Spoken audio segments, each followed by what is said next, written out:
بسم اللہ الرحمن الرحیم۔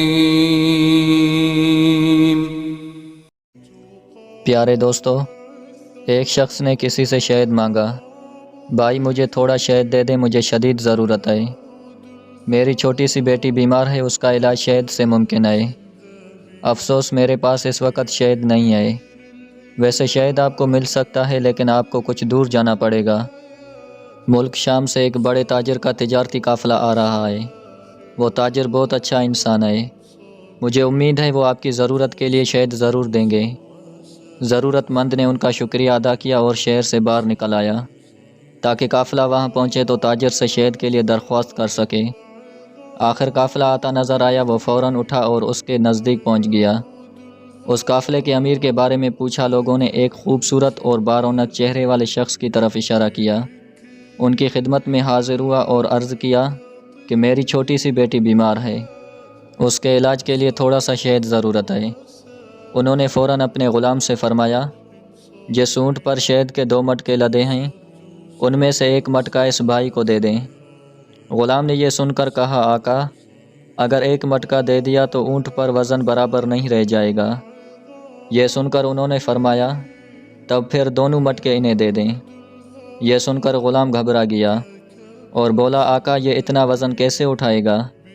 اس پر آقا نے کہا، تو پھر اونٹ بھی اسے دے دو۔ غلام فوراً دوڑا اور وہ اونٹ مٹکوں ساتھ اس کے حوالے کر دیا۔ وہ ضرورت مند ان کا شکریہ ادا کر کے اونٹ کی رسی تھام کر چلا گیا۔ وہ شخص حیران بھی تھا اور دل سے بے تحاشا دعائیں بھی دے رہا تھا۔ وہ سوچ رہا تھا، یہ شخص کس قدر سخی ہے، میں نے اس سے تھوڑا سا شہد مانگا، اس نے مجھے 2 مٹکے دے دیے، صرف 2 مٹکے ہی نہیں اونٹ بھی دے دیا جس پر مٹکے لدے ہوئے تھے۔ ادھر غلام اپنے آقا کی خدمت میں حاضر ہوا تو آقا نے غلام سے کہا، جب میں نے تم سے کہا کہ 1 مٹکا دے دو تو تم نہیں گئے، دوسرا مٹکا دینے کو کہا تو بھی تم نہیں گئے، جب میں نے یہ کہا کہ اونٹ بھی اسے دے دو تو تم دوڑتے ہوئے چلے گئے، اس کی کیا وجہ تھی؟ غلام نے جواب دیا، آقا جب میں نے یہ کہا کہ 1 پورا مٹکا دینے سے اونٹ پر وزن برابر نہیں رہے گا تو آپ نے دوسرا مٹکا بھی دینے کا حکم فرمایا۔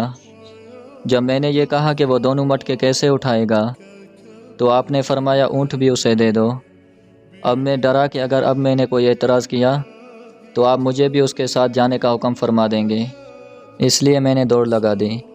اس پر آقا نے کہا، اگر تم اس کے ساتھ چلے جاتے تو اس غلامی سے آزاد ہو جاتے، یہ تو اور اچھا ہوتا۔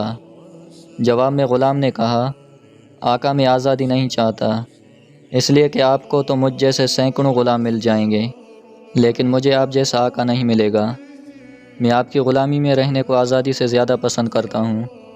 سبحان اللہ! کیا آپ لوگوں کو معلوم ہے وہ آقا کون تھے؟